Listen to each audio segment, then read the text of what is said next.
There's a very cool feature on the LUMIX S5IIX that the Arri doesn't have.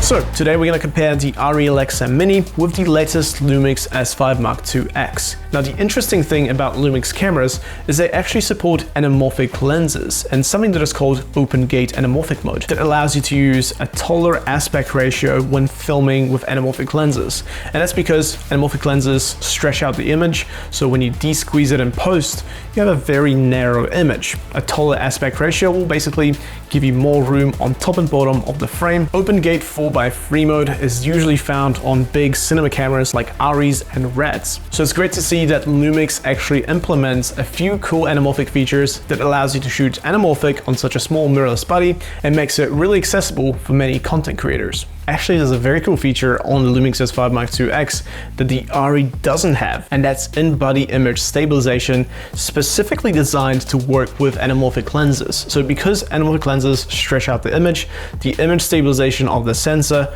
works in slightly different ways. So there is a way to input the squeeze factor of your anamorphic lens on the LUMIX S5IIX, and that way the sensor will actually stabilize specifically for the specs of your anamorphic lens. So that sort of a feature is very good for run and gun filmmaking, where you just want to take the camera and an anamorphic lens and get some handheld shots without having shaky footage. Now the Alexa Mini on the other hand does not have image stabilization, but it is so heavy that when you actually hold it in your hand, it doesn't have that micro jitter shake. So it sort of stabilizes the image just because of its weight. So the lenses I'm using are the 2x Kawa Anamorphics.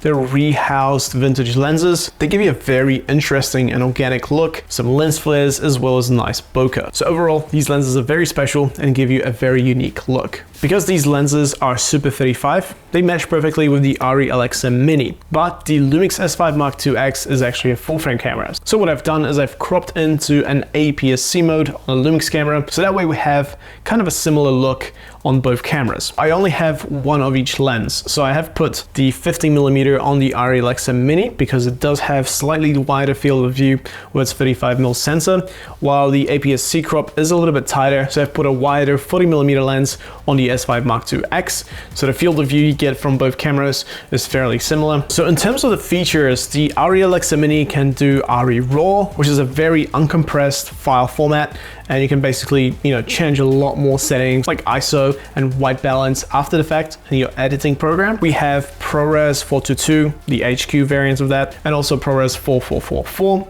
and the XQ variant. The LUMIX S5IIX also has ProRes, which is 422 and 422 HQ, and that goes directly to an SSD drive that's connected to a USB-C port. And with an external recorder, the S5IIX will actually give you ProRes RAW, as well as the Blackmagic RAW, which will give you quite a lot of flexibility when editing footage in post. Keep in mind, this is not a scientific test at all. This is just something for fun that I really wanted to do and test out.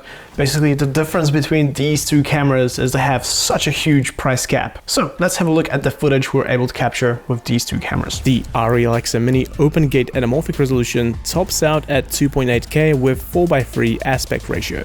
So to match the Arri, I have set the LUMIX S5IIX to film in APS-C crop mode, which is also a 4:3 aspect ratio, filming at 3.3K and 50 frames per second. But this is not the highest resolution the S5IIX can reach. When I set the S5IIX to use its full frame sensor, the camera can record in 6K 3:2 anamorphic open gate mode. This is my favorite mode by far, as it gives me a really high quality anamorphic image. Unfortunately, in this test, I wasn't able to use 6K mode because of the vignetting I would get with the Kawa lenses, as they only support sensors that are Super 35 or smaller. If you would like to see some 6K anamorphic shots I got with the LUMIX S5II and S5IIX, check out my Arri and Viltrox anamorphic lens videos on the channel. I will link them down below.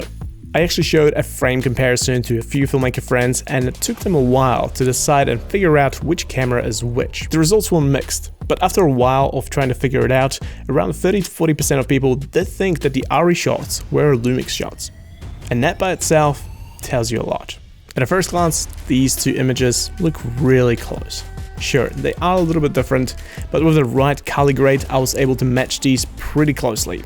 I have applied an overall grade to both of these shots, and after I have used Cinematch plugin for Premiere Pro to match these, and also manually adjusted some of the colors as well. Can you see a $40,000 difference between these two cameras? A lot of things also come down to the lighting and the lenses that you use. For example, in this shot, we have diffused sunlight, which already looks really nice, and we're also using the same Kawa anamorphic lenses on both cameras, which produce that nice swirly bokeh. Here we go, the big camera reveal.